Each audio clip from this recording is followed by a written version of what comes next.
Suns, the only other game tonight. Suns are a 6-point favorite at home, totals 214.5. Both teams closed out their first round in 6 games. The Mavs beat the Jazz, and the Suns beat the Pelicans. Phoenix is the very heavy favorite to win this series at minus 295. But Alex, can they take this first game? I love this spot for Phoenix, and it's something that I think people are a little more familiar with in the NFL because you have more time in between games week to week. But when you're handicapping these series and these games, spend some time and think about what just happened and what people saw and how that might be affecting the number. And what we just saw was the Dallas Mavericks overcome missing Luka Doncic for 2 games to win a series. But what really happened was the Utah Jazz jazzed all over everybody like they do every April and fell apart. You look at that other series, the New Orleans Pelicans took 2 games off the Suns. They really made it a series there.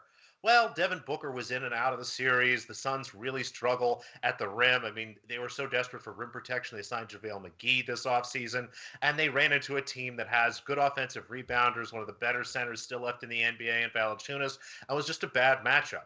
There's a lot of unnecessary optimism for Dallas, a lot of unnecessary pessimism for Phoenix. You've sort of put the two together here, and I'm looking at a line that I think during the regular season would have been 8, maybe 8.5, not quite 9, something in that range. And I got a chance to bet 5.5 this morning. 6 is still floating around. I think this is a great spot for Phoenix. I think they're really going to be comfortable in this series. I bet them to win this game, and I have them to win the series too. I played a -1.5 games as well, so like Phoenix quite a bit in this spot.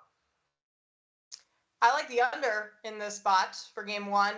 Both of these defenses very strong. Mavs ranked 6th in defense in this postseason. And the Mavericks series with Utah was very slow paced. The slowest of all teams in round one, rating of just 91 in terms of pace. And the Mavs have very versatile defenders. Dorian Finney-Smith, Reggie Bullock, and then the defenders that the Suns have in terms of Mikal Bridges, DeAndre Ayton to kind of be a presence in the paint. I'm not sure I'd say his defense is all that great, but at least he can make players need to adjust their shots. So I like the under in this one. The Mavericks also typically start out games fast, and then the second half slows way down. So I think that will bode well for under 214.5. Chris, do you agree with me? I do agree with you, Kay. Yeah, that Jazz I knew the answer to that Mavericks. question. That's why I asked. You already knew the answer. Yeah. The Jazz and Mavericks series averaged at 203.6 points per game. That was really slow paced. Now, obviously, we have a Suns offense that can explode. Right, they're good in the fast break. Devin Booker is back, but I have to disagree with Alex. I'm a bigger believer in these Dallas Mavericks. If I had to pick a side, I'd probably be on the Mavericks tonight because especially with their size advantage, we saw that with the Suns and the Pelicans. The Pelicans, they found their way to score points against the Phoenix Suns, and a lot of that is because they were able to find success in the mid-range, an area where the Phoenix Suns are very good at defending typically, but the Pelicans just have such great size. And that's what the Mavericks are going to have tonight. Almost everybody on this team is 6'7", from the guards to the forwards, and then you got who am I thinking of? Powell. And then you got Kleber coming off the bench. I mean, there's just pretty significant size advantage for the Mavericks when they're on the court against the 6'5s and 6'4s of the Phoenix Suns. Even Jay Crowder's like 6'6", right? So that does matter in these situations that the Suns are going to try to infiltrate the paint, and it's not going to come easy. 1 out of 3 of these games in the regular season went over 210 points, and we're getting 214. I have it around 209, so I have to take the under in this one, but I would also have to lean towards the Mavericks. I'm not going to make it an official pick in the show. You got to respect the Suns.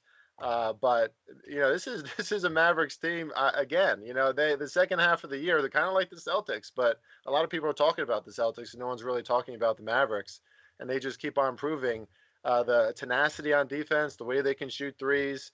This is a well-coached team who's buying into Jason Kidd's mentality. I love the Phoenix Suns. I think they're a great team, but here we go again. I'm going to bring it up again. As skilled as Devin Booker is as an offensive contributor, these are the moments, where he has to take over some of these games against a very good defense. It's going to have, a size advantage on him. Is he going to find ways to get open, create space in these high-intensity environments?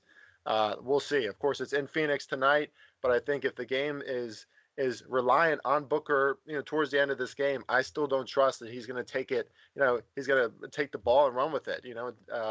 grab it by the horns, whatever you want to say. I think this is going to be a lot closer game and a lot closer series than people think. And I would not be surprised if the Mavericks won the whole darn thing. Wow, hot take. Chris, do you trust Luka Doncic in those final few minutes more than you trust Devin Booker or Chris Paul? Yes, I absolutely do. I mean, what's that? More